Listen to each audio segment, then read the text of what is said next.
welcome back to Dinner and a Movie, where we eat food, watch films, and generally be little lazy bastards, don't we? We do, because we enjoy it. We're coming back at you this week with a new laptop, new, smoother show. I hope we've learnt things. Some things. We progressed. That's what we like to do. We've grown as people. Yeah. We're on a path here. We're on a road to nowhere. Stick with us. It can only get better. Give us time to work it out. So what are we doing this week? This week we are watching X-Men and eating steak sandwiches. I thought you were going to say it. Oh my God. We're eating steak sandwiches. So how long has it been since you saw X-Men? So it's been a good 10 years since I remember just having it on in the background. But this is one of the first times I'd ever seen a film that was kind of based on a Marvel-y comic booky. So I wasn't really into that. So I was 14 when this came out, and I watched it the year it came out. Well, in fairness, there hadn't been that many Marvel, especially Marvel things before this. Well, certainly not as hyped as they were from X-Men onwards, I think. Like, X-Men was the first one that people were excited about, or at least I remember. Well, but on the Marvel side, you had what? The Incredible Hulk TV show. You had a bunch of cartoon series. You had the abandoned Roger Corman Fantastic Four movie, and that was about it. Yeah, and I had not heard of any of them. Yeah. And I don't think most people would have. But then, come after the failure of Batman and Robin, comes the early 2000s like reinvention of superhero movies. So you get your Spider-Mans, your X-Men's, and DC kind of play it quiet around this time, and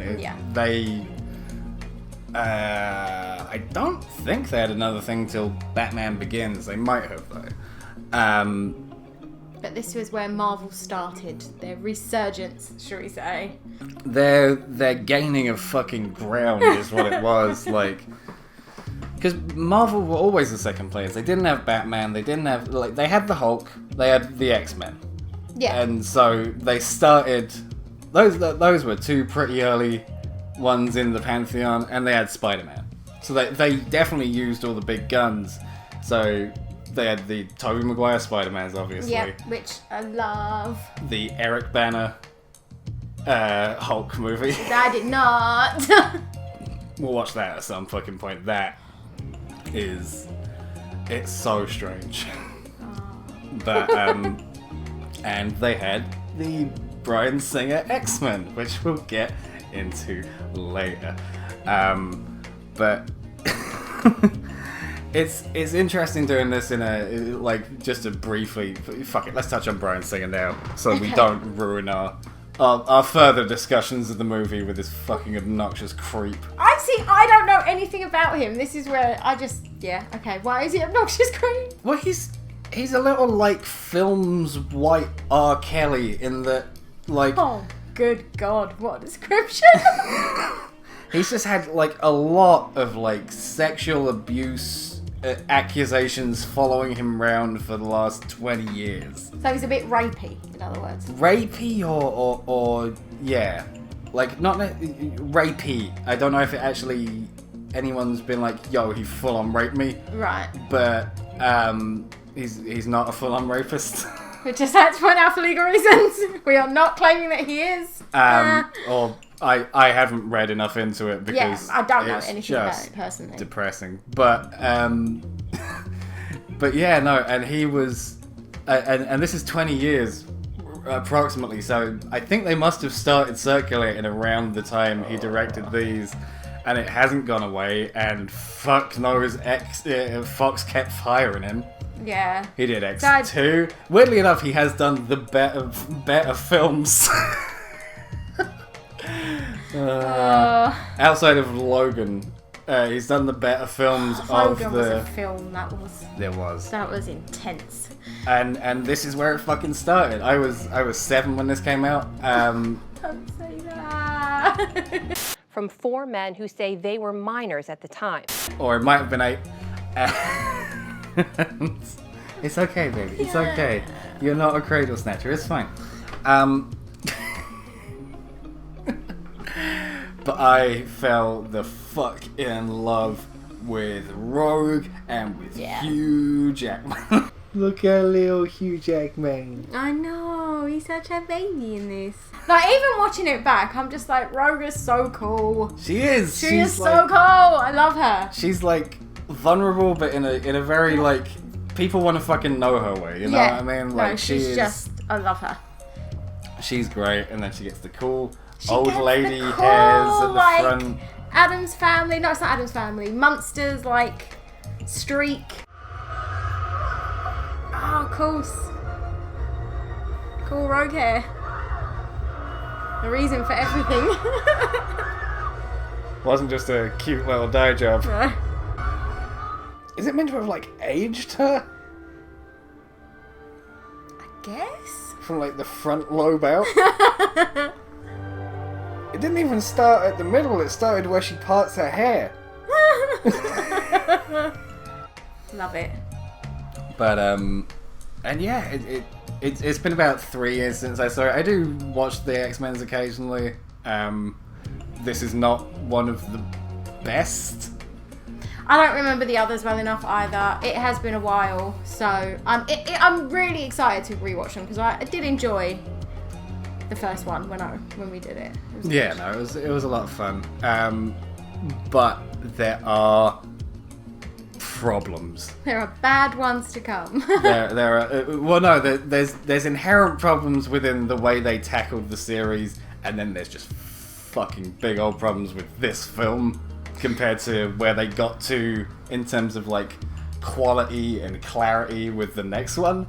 So we'll do X2 at some point. We'll be able to talk about that. But yeah, it's a very interesting step one. I think this is where it's going to get interesting with me and you watching films. Because Shark Boy and Lava Bell was pretty straight down the line. It's awful. You can't. It is awful. You may enjoy it, but it's bad in every way possible. X-Men, for someone who's a bit of a layman when it comes to films, I enjoy films, but I'm very basic in my taste. Like, I'm not going to be watching, you know, some Polish independent film or something. Whereas you are a film snob, I believe is the word, or should I say. Did you not just hear me, like, loving off X-Men 2? I know, but still. Yeah, no, that's proper film snob territory. Well, you know what I mean. So, I only watch Kafka and the X-Men franchise. Fuck me. I'm just gonna give you a tiny kiss. He's not had to be near anyone for this entire thing. He can do it from miles away. He's just like, you're definitely more judgmental of film than I am. Whereas I would just watch X-Men and get to the end and be like, yeah, that was fun. You'll be like, yes, but there was like interline things with the storyline that didn't quite, and I'm like, it was just fun. To make a good meal, you need the right ingredients. Oh, nice segue. I know. I'm getting good. I'm smooth as butter. Butter is one of the ingredients. That'll be the first one we list. So what do we need? Let's have a look. Let's have a look at what we need. So, like we said, you'll need some butter, Some grated mozzarella, a nice ciabatta. Treat yourself and get a good one. some garlic. We're using the lazy kind today. Some mushrooms, they're optional and gross. Ah, put a sock in it. You'll want some large white onions. Get yourself a pepper. Whoop, whoop. Some peppercorn sauce. Salt and pepper, classier the better. You'll need your steak. We're using some extra lean meat because we don't want the fat. Some sunflower oil. Substitutions can be made, but that's what we're using. And in terms of equipment, you'll need a big fuck off frying pan. Serin's favourite, a nice sharp knife. Oh yeah, love it. Next, you'll need a wooden spoon or spatula. And one Blu-ray copy of X-Men. That's not an ingredient. Yes, it is. For a great time. Which we had watching this fucking movie. We did. We did. Ugh. Ugh. Oh. It's a very... It feels a lot on that, like, Mission Impossible 1 tip.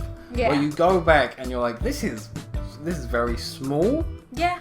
There are some strange fucking choices being made.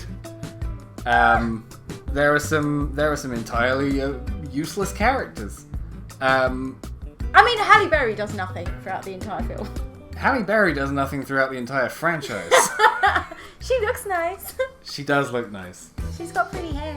But even characters who do things in this film are pretty fucking useless. Like Sabretooth. You'll be my only defense. What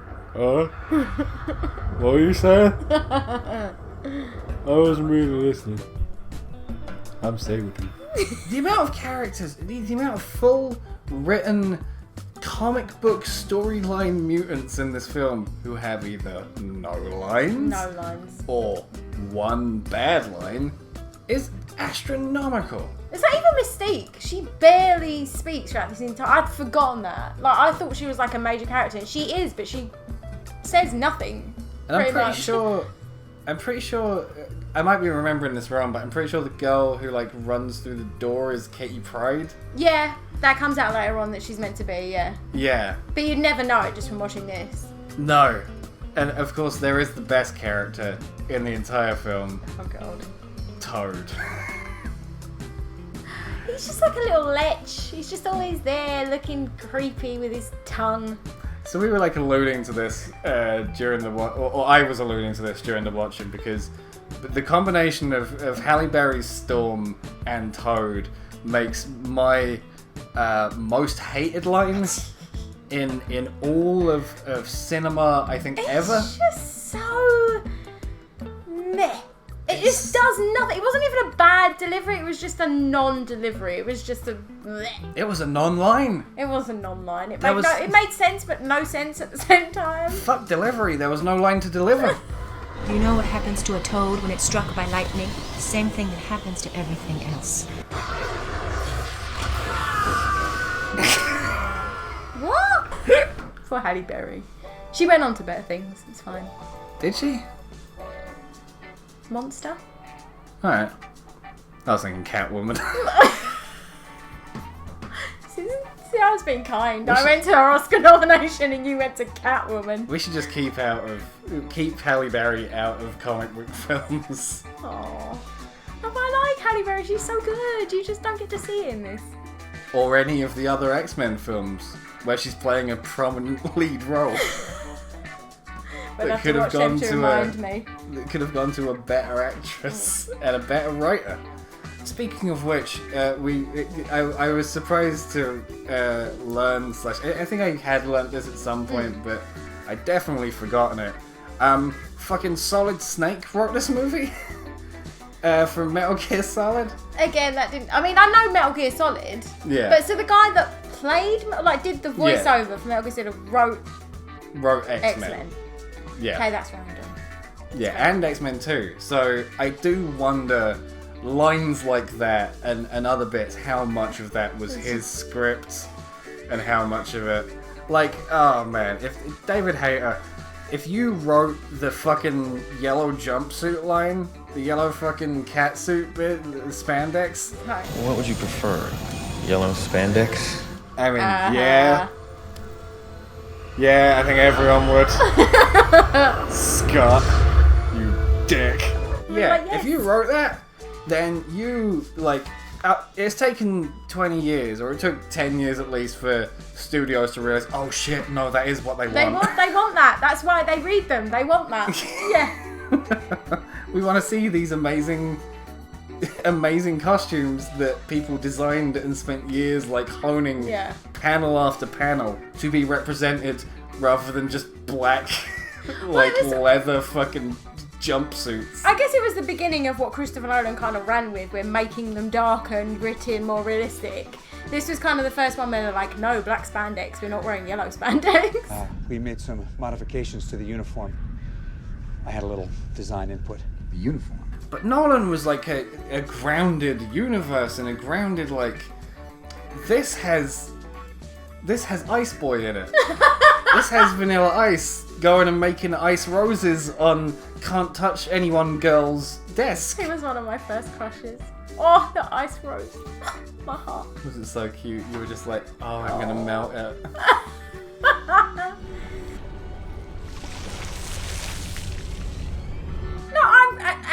have to say, for it being 20 years old, watching it back, it really does stand the test of time. Like, it looks really good. Yeah. It doesn't look like dated or like old-fashioned. It still looks really good. It frequently feels dated, though. Oh, see, I don't know. I don't know. Like, some of the lines, especially, like, you can give Halle Berry a shitty line, and they did. They really did. But that's fine. You can deal with that. But when you've got Patrick Stewart and Ian McKellen, at least get someone who knows a little better how to write for English voices. Because some of the lines just ring so, like, whether they're German or English, just like they ring so fucking untrue.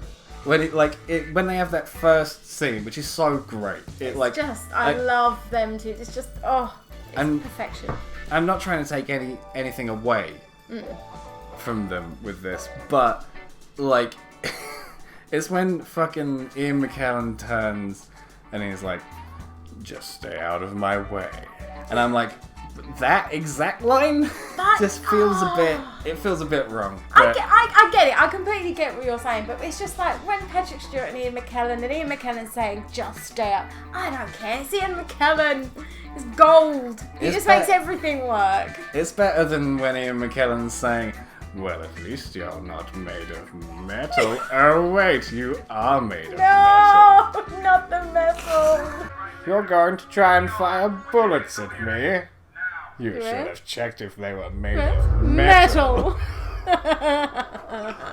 Like, for being such a one-note, like, villain in terms of, like, what he can do, he is surprisingly complex in character, just not in scenes.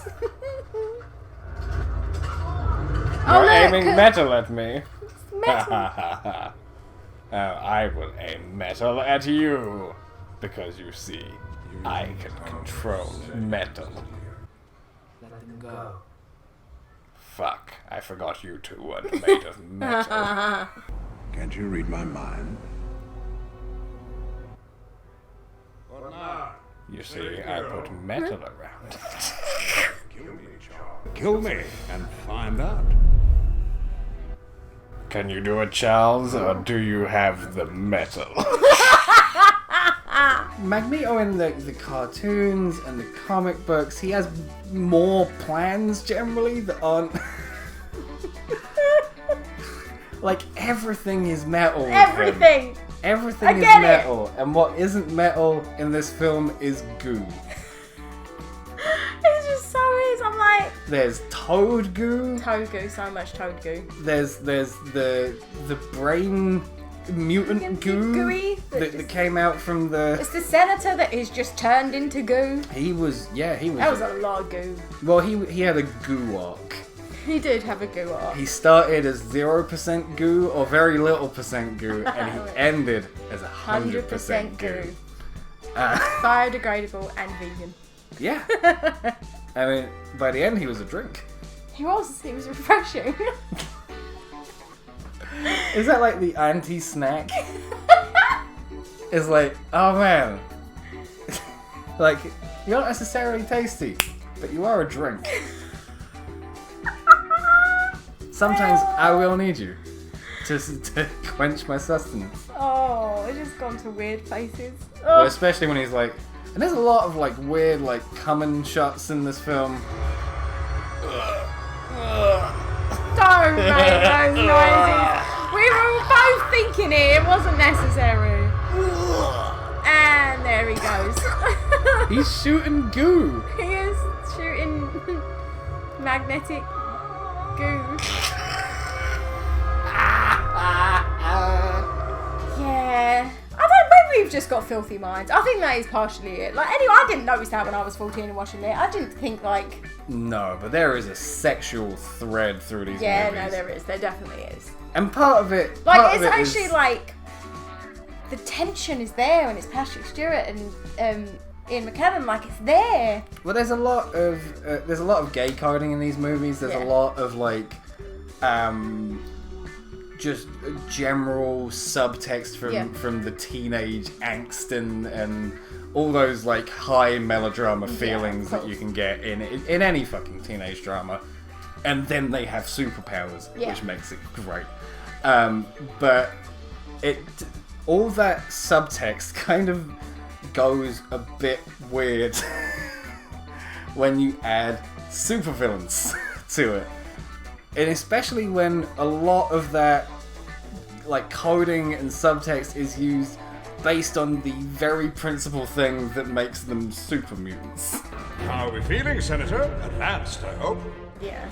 It's just, I mean, I get what they were going for, and in parts it is done well. Yeah, no, there's definite, like, I understand that these things aren't ever meant to be like a all the way, all like, out kind of one for one fucking examples or the other thing I'm looking for, the good word, the good one, word, the one that makes me sound smart that I can't think of right now. I can't help you.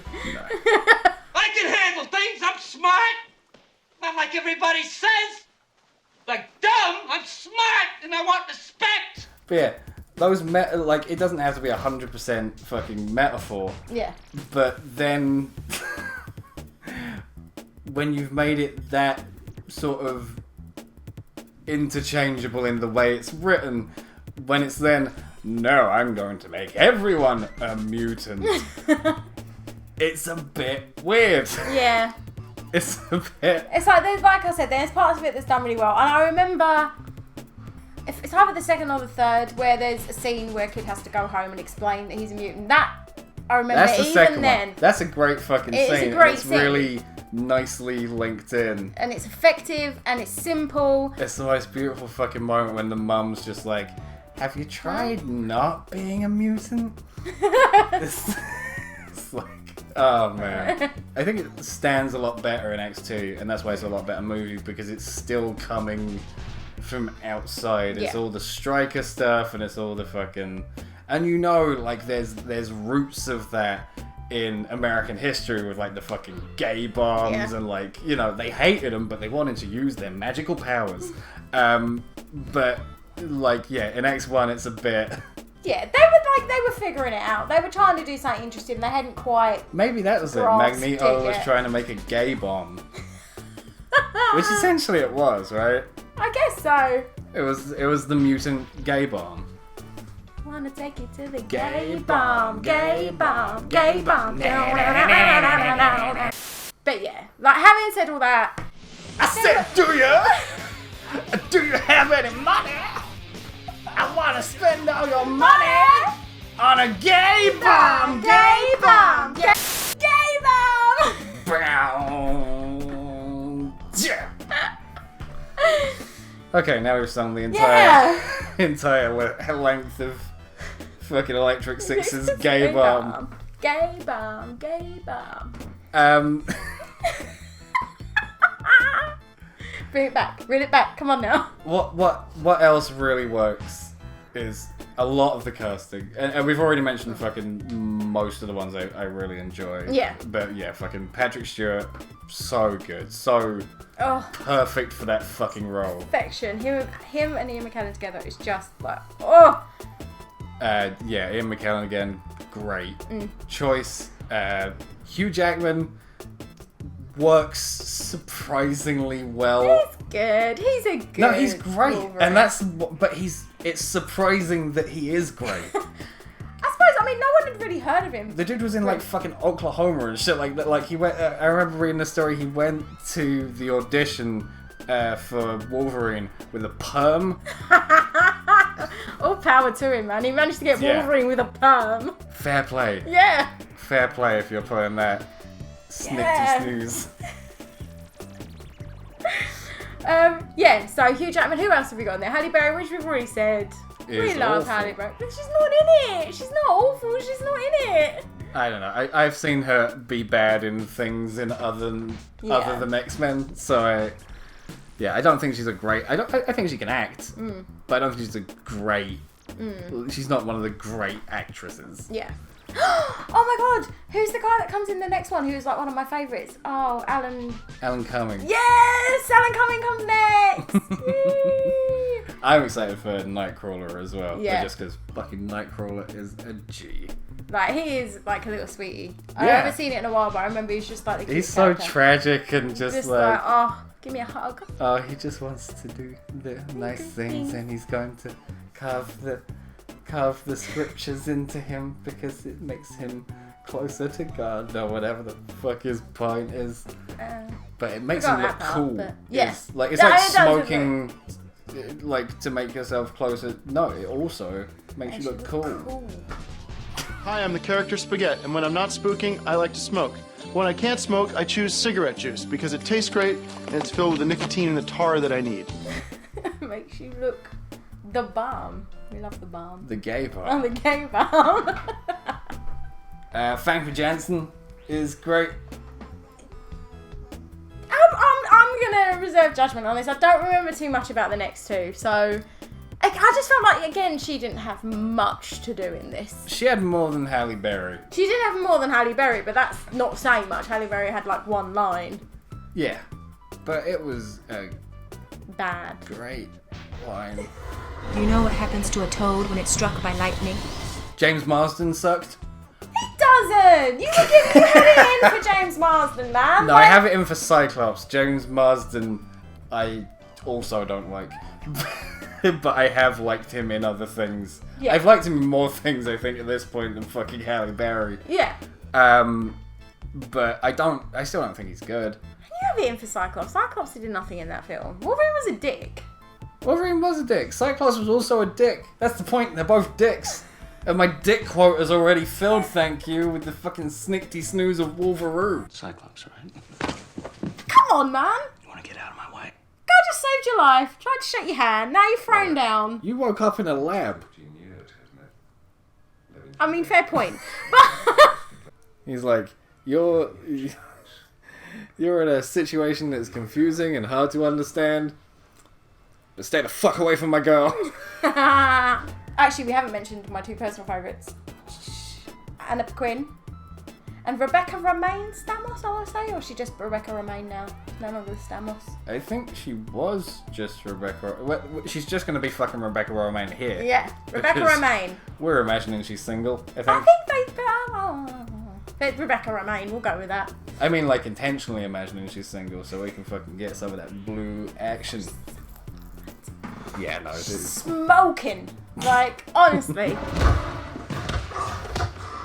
You know, people like you were the reason I was afraid to go to school as a child. But again, horrifically underused. Yeah. Actually, the best bit of Mystique acting is not actually Rebecca Romaine in that. It's like the best use of like when Mystique is meant to be Yeah. in the helicopter or whatever it is with the senator. I'm not going to say much more than that, but that piece of acting, I didn't notice it before, was spot on. In hindsight, watching back and having known what's coming next. Well, that's it. I don't know if that one's down to the acting, but this movie definitely deserves a rewatch. Yeah. Because it is charged with just like really fun moments. Yes, it's like for the start of like the Marvel superhero. Like for me, unlike you, I don't have any like backstory with the cartoons, the any of the like comic books, anything. This was an introduction to that, and yeah, it stuck with me. I watched all the other Marvels, so well done, X-Men. For the record, though, the X-Men cartoon from the 90s had the best theme tune.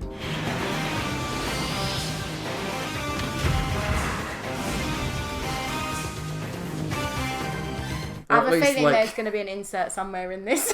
There definitely is, but it's cool in a way that like you got like DuckTales, and that's a very kid cartoon. X-Men is legitimately fucking cool. I mean, I kind of want to hear it now, but we'll see. It's like, oh my god, is that X-Men? Yeah, that's. I did not know that was X-Men.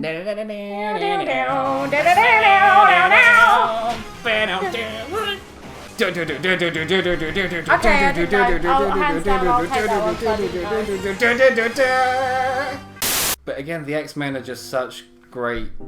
There's some really great characters, but more than that, it's a great petri dish for potential Yeah. of stories and of characters, and it can go anywhere, and you can keep Do pretty adding much anything with it. new interesting people with stories to tell, and sometimes they achieve that. Sometimes. And that's the best we can ask for.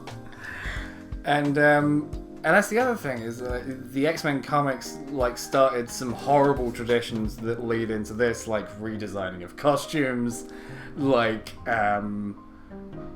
of having too many different concurrent titles going at once.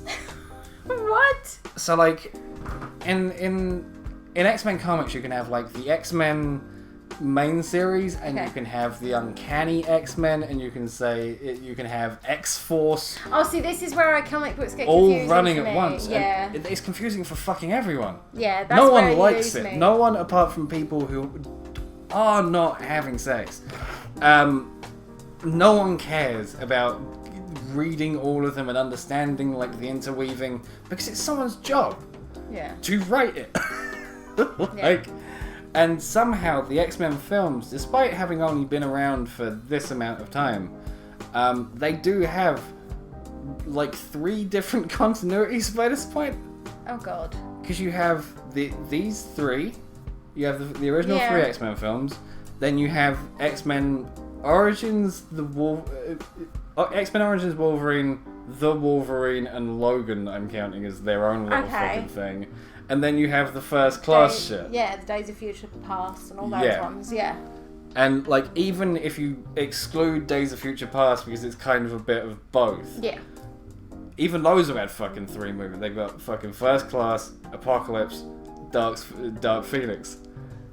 And like, there are so few genuinely good movies within that. I haven't seen the majority of like the newer ones, the James McAvoy ones. I'm just going to say that because I've already forgotten what They're all those not names were. Past Days of Future, like watch Days of Future Past and watch First Class, and then don't bother with the rest. Yeah, there's people I really like in them, and they just fucking suck. They just like, I love Oscar Isaac. I think he's Star great. Wars prequels all over again. Pretty much. So many people we know can act, but they don't act. Why? Damn it, Hollywood. Why do you do this? As well as many other things. New allegations of sexual misconduct. But yeah, like, would you recommend? I would. I thoroughly enjoyed it going back. There are some issues. There are things that could be improved. But honestly, overall, after a set amount of time, like, I think everyone's done with the X-Men franchise, pretty much, right? Yeah, there's not much more you can actually do, I think, at this point. Like, who knows? Is the New Mutants a real movie? Is that ever going to come out? Who knows? Who fucking knows? Who knows? Will it be dropped onto Disney Plus? Are they still going to try and push for it? Yeah. Did it ever happen? They'll just incorporate that they all wear masks, but with like the actual mask as part of their costume. This has got an X on it. Yeah. Social distancing people. It's important we find out your power so we can help you get better. Who knows what all those tail end like developments from the old Fox days. Everyone's just waiting for the MCU to take them under its wing and hopefully make them better. Yeah. So from that, when there is no real investment in these anymore, I think it just makes all that wank and the bad decisions and everything like that easier and more fun to watch, because in reflection it doesn't fucking matter to you. Yeah. And even if they're new movies, it shouldn't fucking matter to you. Leave people alone on Twitter. Okay. I'm not on Twitter. It's not nice people on Twitter, I don't believe, so I'm going to stay out of that one. That's why this isn't going to have a Twitter account. Yay! Okay, with all that being said, I am fucking peckish. Yes, me too. So let's get some cooking. steak! Steak! Steak! Steak! Okay, first you want to cut up your veg. That's the pepper, which you'll square off like so, and chop up your onion. Nothing too fine here. Rings or half rings work great. Next, put your oil in the pan. We're adding a little butter here for flavour. After that, get your veg frying with a little garlic. Whilst that's starting to cook, cut up your steak into strips. We usually cut out the fat where possible, but if you're a huge fat fan, that's up to you. Then season your meat with your salt and pepper. As soon as that's done, get it into fry. As your steak starts to brown, here's where you'd ordinarily add your mushrooms to the mix. On the other hand, if your boyfriend's a pussy like mine and doesn't like mushrooms, start frying them on the side. Now these sandwiches are pretty filling, but having something on the side can still be recommended.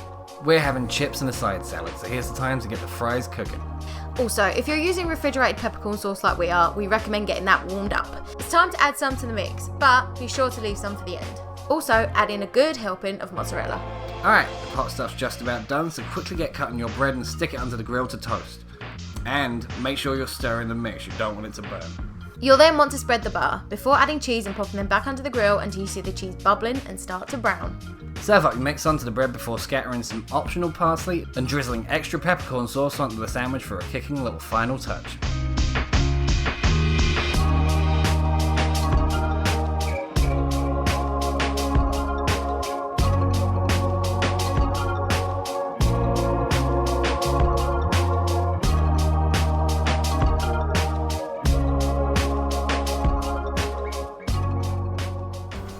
And there you have it. Lovely steak sandwich, all prepared. You know how to do it now. You do? I'm doing my...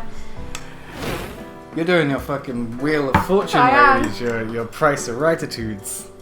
I'm going to drop it, that'll be my luck. Yeah, I'm going to put that down. Thank you all for watching. We had a much better time this week than we did last week. We did. But please go watch us suffering if you haven't already. Shark Boy and Lava Girl was last week. It was. Any idea what we're doing next week? I don't know yet. I think we actually have to do a good film. Yeah. Like a really good film. I like the idea of that. Something with no caveats. Yeah. No director issues. One that you'll find hard to be judgy about. Am I a judgy Jason? You are a judgy Jason. I know. It's for the best. Thank you very much. It's baking hot in here, so I can't wait to be done. We will see you next week, hopefully. Goodbye. Bye.